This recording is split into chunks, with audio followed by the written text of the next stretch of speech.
All right, we've been warning you now for weeks. Thousands upon thousands of undocumented migrants, they have been marching towards America, our southern border. Now, the vast majority of these people, I have been saying, I believe, are coming here in search of a better life, more opportunity, the land of opportunity and freedom. But here's the problem. These individuals, they have not been vetted, no background checks, no criminal history checks, no proof of employment, no family ties to the U.S., no comprehension in some cases of what the laws of America are, no case for asylum. Many have no paperwork whatsoever, but they're demanding entry into the United States. And tonight, the first migrants have now reached our southern border, a group of around 80 migrants that split off from the much larger group. They claimed widespread harassment, mistreatment at the hands of their fellow migrants, and they were able to fast-track their journey north in vans to the United States. And according to the AP tonight, while another group of several hundred migrants will arrive in the next few days. Now, some have tried to scale a U.S. border fence. Look at these videos right near Tijuana. Others crawled through openings in that fence, forced to crawl back because U.S. Border Patrol agents responded, and they were about to enforce the law. That is not a good first impression. This is just a small part of how many people are actually coming, and a clear warning of a looming crisis. And according to reports from Mexican officials, as many as 10,000 migrants are just days away. Now, the Department of Homeland Security is warning, and they have put out statements that over 270 suspected criminals, gang members, drug traffickers have been blending in with what is a mostly male caravan. We've also learned that some illegal immigrants previously deported from the U.S., they're also attached to the group. Now, 7,000 active duty U.S. soldiers, they have been deployed to help secure the southern border. Now, they have been laying razor wire and constructing other barriers to prevent illegal immigration, protecting our sovereignty, our rule of law. We are a constitutional republic. It's important to remember, weeks ago, we witnessed the breaking down of that fence, as you can see, in southern Mexico on their border, crashing the gates into that country. This is a serious situation, an important reminder about why strong borders, the rule of law, and yes, the wall are so important. Now, if the president's plan had been implemented so far for a massive border wall, that had been completed with a big door in it, as he has said, the situation would be mitigated. It would be controlled. As a matter of fact, it would not even be a possibility of some type of confrontation at our border. God forbid.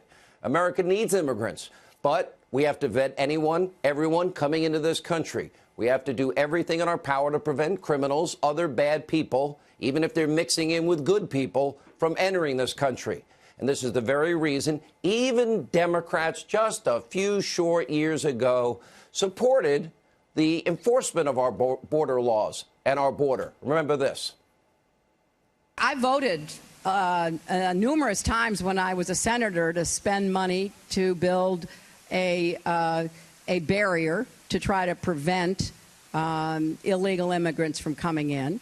And I do think you have to control your borders. People who enter the United States without our permission are illegal aliens, and illegal aliens should not be treated the same as people who entered the U.S. legally. The American people will never accept immigration reform unless they truly believe that their government is committed to ending future illegal immigration. Those who enter our country illegally and those who employ them disrespect the rule of law.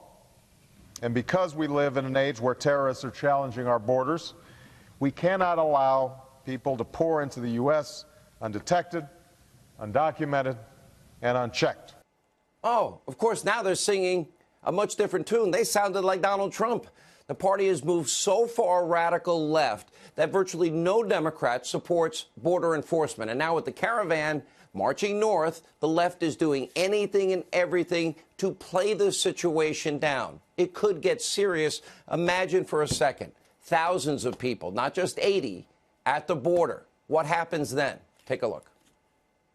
When we're sending 15,000 troops to the border for a political stunt, that's a warning sign. There is no doubt that what the president was considering great strategy to bring out his base, with, this stupid caravan conspiracy theory, which he hasn't talked about since Election Day. We see what he's doing with our troops at the border, essentially using them as props. It seems that we've gotten the all clear, the emergency is over, and the solution to the caravan invasion all along, it wasn't the troops, it wasn't walls, it was apparently just getting past the midterm elections. And I just remember when I would look up every single night, every single show, the caravan is coming and there's people are coming and they're going to take your jobs and they're going to be doing all this, and it's like, and now you don't hear anything. And those people, they bought it hook, line, and sinker. People bought it. Oh, my gosh, we should be putting up barbed wire. Don't you want to be ready? Some people did. Oh, my gosh. Some people. Now, unlike CNN, MSNBC, their cohorts in the Democratic Party, we are going to continue to track what is a very serious situation. And meanwhile, we're also following some horrific news out of California. Wildfires ripping through areas in both northern and southern California. Now, the statewide death toll is now up to 51. Thousands of buildings, homes, other structures destroyed, billions of dollars in damages, and an entire town was even burned to the ground. The devastation is shocking. Tonight, many are looking for answers, making a serious case. Could this fire have been prevented? Now, according to the Wall Street Journal editorial board tonight, federal, state environmental protections have left California's drought-impacted forest vulnerable to these fires. Now, there's nearly 130 million trees that are dead, that have died in the past 7 years alone. The government has been preventing them from being cleared.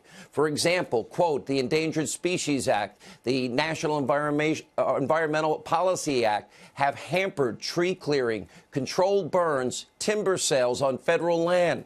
And the article goes on, quote, California also restricts timber harvesting and requires myriad permits and environmental impact statements to prune overgrown forests. And in California, quote, to burn leaves, tree limbs, landowners must obtain air quality permits. Now, these permits are extremely restrictive, can be difficult to produce, controlled maintenance in California's forests. We now, when we get these forests put out, when these fires are put out, this has to be a top priority. We cannot put people's lives in jeopardy. These fires cause far worse environmental damage than a controlled burn or timber excavation. And human lives are irreplaceable here. It shouldn't take another fire for laws to be adjusted.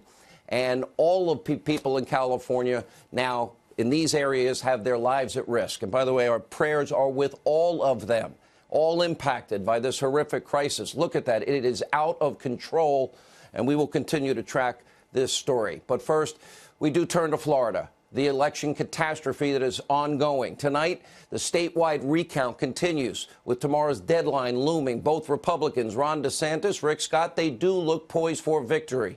And tonight, there are still so many questions surrounding the sketchy actions of Broward County and its supervisor of elections, Brenda Snipes.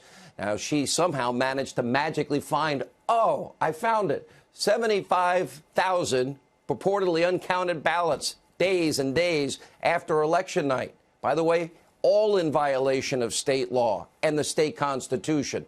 And Snipes continued to report these ballots in the week following the election. And for days, she wouldn't tell anybody where these ballots were coming from.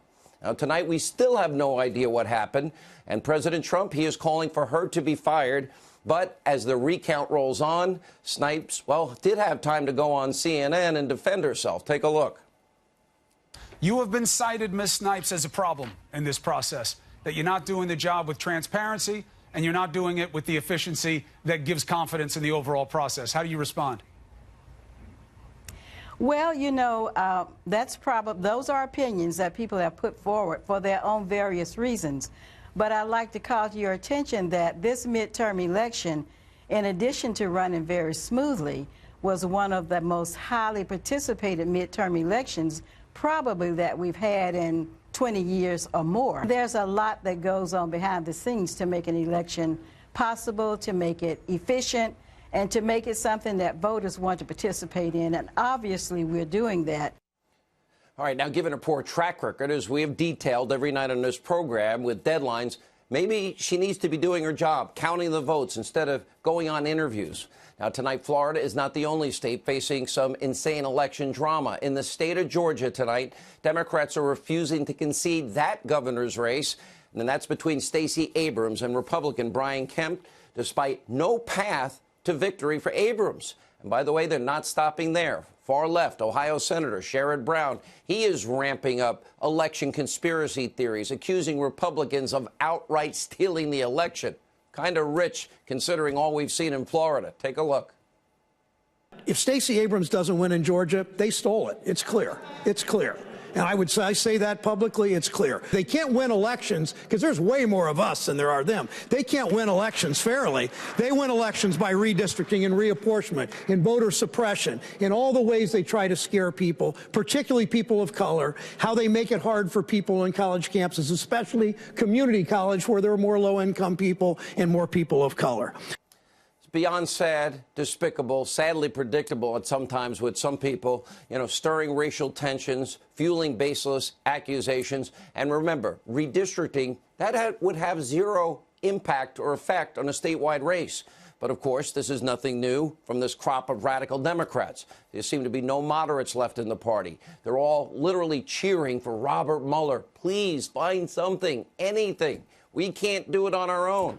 And tonight we do have new developments from that witch hunt. Fox News has learned that President Trump and his legal team are now on the verge of making a decision about whether to submit written answers to the special counsel. That development follows the latest stunt from Senator Jeff Snowflake, who again today exposed himself, well, not as a conservative. Now, Majority Leader McConnell flatly rejected Flake's bill, quote, protecting Mueller to the floor. The president has said recently he has no plans to do anything with Mueller.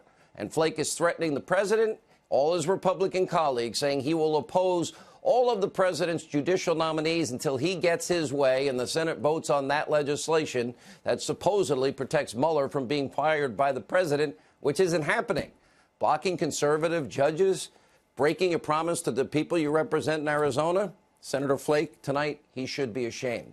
And also breaking today, the armchair constitutional scholars on left-wing, mainstream, so-called media networks and in the Democratic Party, they were all wrong. The acting attorney general, as we told you on this program, Matt Whitaker, he did receive the full backing of the Department of Justice. The DOJ today releasing a 20-page memo explaining exactly the things we told you, that Whitaker is unquestionably authorized to lead the department. And they cited the very law we had cited, a 1998 law that called the Federal Vacancies Reform Act and the Appointments Clause of the U.S. Constitution, adding that there have been, quote, countless similar presidential orders dating back over 200 years.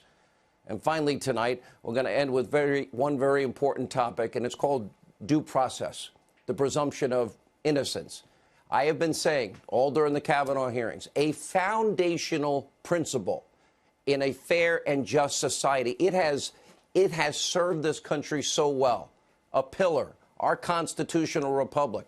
And by the way, if you remember during Kavanaugh's confirmation hearings, we defended this principle from baseless attacks and irresponsible accusations by individuals, some on the left, some for political gain.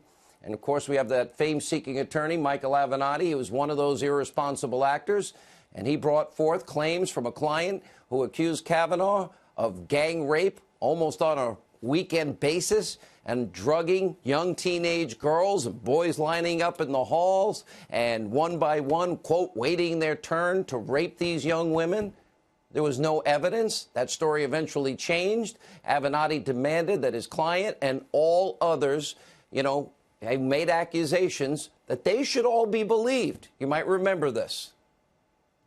If the president was smart, if he wasn't so arrogant, he would see the writing on the wall and he would pull this nomination immediately. If you make accusation or allegation the bar of whether or not you stay or go, Michael, what does that set up for the future?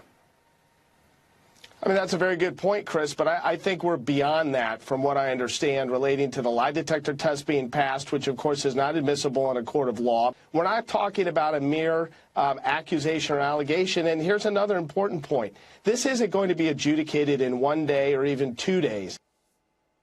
Now, we learned tonight that Michael Avenatti has been arrested. He was taken into custody by the LAPD. He has been charged with serious charge, and that would be felony domestic violence. He is denying these allegations. He is proclaiming his innocence, and I will be consistent on the issues of due process and the presumption of innocence. But one can only wonder if now maybe Michael Avenatti would apply the same standard to himself that he applied to Justice Kavanaugh. Or maybe tonight he would prefer that the country give him due process and the presumption of innocence. Or will you lock yourself up and just throw away the key? I believe he deserves presumption of innocence, due process. Let the legal system do their job, and hope and pray that the right justice and answer comes through.